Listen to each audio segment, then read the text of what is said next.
Mesdames et messieurs, bonsoir. Très heureuse de vous retrouver sur World H24 dans ce journal. Au sommaire, une nouvelle attaque terroriste au nord du Togo. Et à l'international, le prix des carburants continue de grimper partout dans le monde depuis le début de l'invasion russe de l'Ukraine. Une grande inquiétude pour l'Amérique.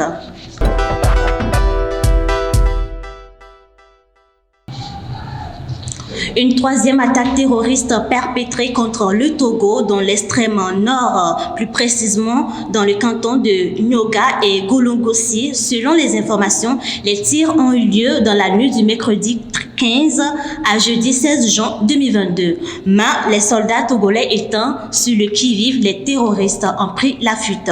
Il n'y a pas de détails pour le moment. Nous rappelons que le gouvernement togolais a d'ailleurs décrété lundi 13 juin 2022 un état d'urgence sanitaire dans la région des Savanes. Regardez. C'est dans la région des Savanes, située dans l'extrême nord du Togo, que 2 attaques terroristes ont eu lieu ces derniers mois. Le gouvernement a donc décrété l'état d'urgence sécuritaire dans la zone, selon un communiqué officiel. Prévu pour une durée de 3 mois, conformément à la Constitution, cette mesure peut être prorogée sur autorisation de l'Assemblée nationale. Selon les autorités, dans la nuit du 10 au 11 mai, 8 soldats ont été tués et 13 autres blessés. Une quinzaine d'assaillants avaient été tués par les militaires lors de cette attaque, qui a été revendiquée par le GSIM, groupe de soutien à l'islam et aux musulmans, la principale alliance djihadiste du Sahel, liée à Al-Qaïda. Il s'agit de la première attaque terroriste meurtrière au Togo, selon le gouvernement, qui mentionne aussi une précédente tentative d'attaque dans la nuit du 10 au 11 novembre 2021. Depuis plusieurs années, l'armée togolaise est déployée dans le nord pour faire face à la menace d'un débordement de la violence des groupes djihadistes présents au Burkina Faso. D'autres pays comme le Mali et le Niger font aussi face à des insurrections djihadistes et les États voisins comme le Ghana, le Togo et la Côte d'Ivoire s'inquiètent d'un débordement à leurs frontières. En février, le Bénin en a déjà fait les frais après la mort dans le nord de 9 personnes dont 3 attaques à la bombe artisanale, les plus meurtrières que le pays ait connues. Au Bénin, plusieurs rapports d'irrégularité lors de la crise Covid-19 ont fait des sujets alarmants. Pour mettre fin à ces incompréhensions, le ministre de l'économie du Bénin a apporté des éclaircissements par rapport à ces décaissements injustifiés de plus de 300 milliards CFA. Depuis la publication en mai au Bénin de l'audit des dépenses effectuées dans la gestion de la Covid-19, des acteurs de la société civile attendent l'issue à donner par les pouvoirs publics. Disponible sur le site internet du ministère des Finances du Bénin, le rapport définitif de la Cour des comptes relatif à l'audit des dépenses effectuées dans la gestion de la Covid-19 évoque des décaissements non justifiés lors de la crise Covid-19 du 20 mars au 31 décembre 2021. Ces décaissements portent sur un montant total de 385 684 156 454 francs CFA. Je rappelle qu'il s'agit bien du rapport définitif. Contrairement à ce que mon cher ami, le porte-parole du gouvernement a dit, et il a fait allusion à la page 48 de ce rapport qui selon lui est intermédiaire. Voici le rapport, la page 48 du rapport définitif, qui dit totalement autre chose que lui, il a lu. La Cour des comptes est dans son rôle. Et nous devons tous féliciter les membres de la Cour des comptes pour avoir fait le travail de cette façon-là. La Cour des comptes a mis en exergue l'existence des cas de contestation par des présumés bénéficiaires de la prise en charge au titre des mesures sociales et de soutien au secteur productif. C'est le cas de l'appui financier de l'État aux étudiants béninois en Chine. Selon le rapport, la gestion des intrants Covid-19 a été confiée dans les directions départementales à des services non qualifiés en violation de l'esprit des tests régissant l'organisation administrative. Il faudra forcément que ça aille de suite, que le gouvernement, après avoir, disons, fait les allées-venues avec la Cour pour clarifier ce qui est à clarifier, qu'un rapport sorte pour situer l'opinion. À noter que le Bénin s'est engagé dans un processus de transparence budgétaire. Dans le cadre de la riposte à la pandémie, le rapport de la Cour des comptes indique que le Bénin a déployé des stratégies de mobilisation des ressources extérieures pour un total de 460 998 605 932 francs CFA. Seconde attaque la plus meurtrière menée par les djihadistes dans la ville de Setenga au nord du Burkina Faso a fait plus de 70 morts. Suivez le témoignage de l'un des rescapés de cette tragédie. Qui a eu lieu dans la ville de Setenga au nord du Burkina Faso et qui a fait au moins 79 morts selon les autorités. Un homme qui était sur les lieux du drame raconte. La nuit où ils sont venus, moi-même j'étais à la maison, dans une chambre où j'entendais des tirs. Ils ont cassé toutes les boutiques avec des tricycles. Ils sont venus avec 2 véhicules, avec beaucoup de tricycles.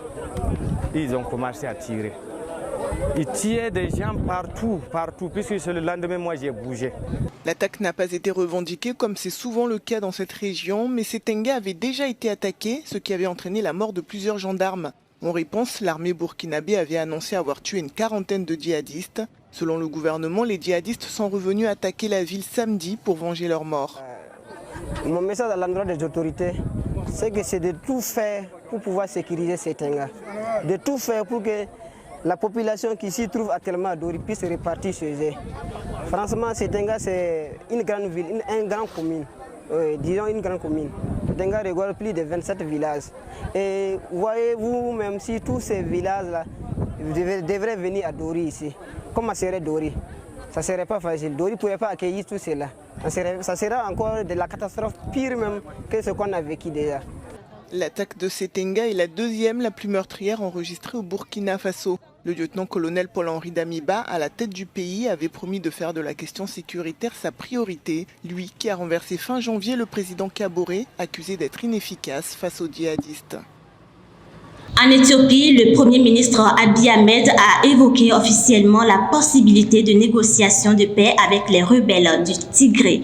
Plus de détails dans cet élément. Il n'y a pas de négociation simple, cela demande du travail. Un comité a été mis en place pour étudier comment nous pourrions mener des pourparlers et ils examinent la possibilité de tenir des négociations. Mais ils n'ont pas encore fait leur rapport aux dirigeants, nous espérons qu'ils le feront d'ici 14 à 15 jours. Depuis le mois de mars, une trêve humanitaire indéfinie a été établie jusqu'à la région du Tigré. L'inflation a été un énorme défi en Éthiopie. Compte tenu des crises dans le monde et du conflit dans notre pays, cela a exercé une forte pression sur nous. Le conflit armé qui a débuté en novembre 2020 a conduit des centaines de milliers de personnes au bord de la famine et déplacé plus de 2 millions de personnes selon les Nations Unies.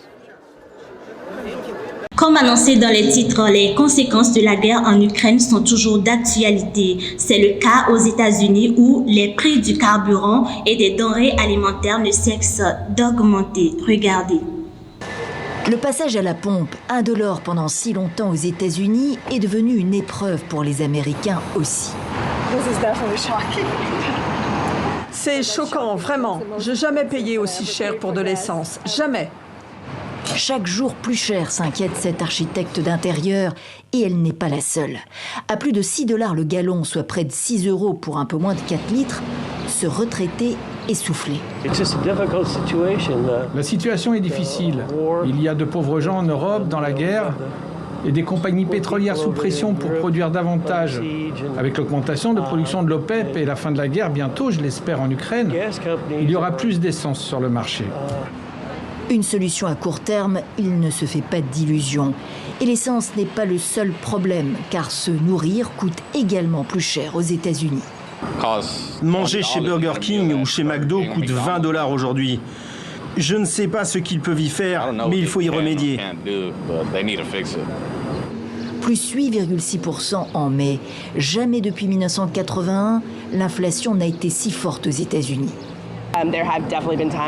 Il arrive que je renonce à acheter de la viande, par exemple. Parce que là où je dépensais $10, ça me coûte $15 maintenant. Durement frappé au portefeuille à l'approche des élections de mi-mandat, les Américains se tournent vers la Maison-Blanche. Réponse de Joe Biden. La hausse des prix de Poutine frappe durement l'Amérique. Et c'est ce qui met fin à ce journal. Merci de nous avoir suivis sur votre H24 TV et à la prochaine.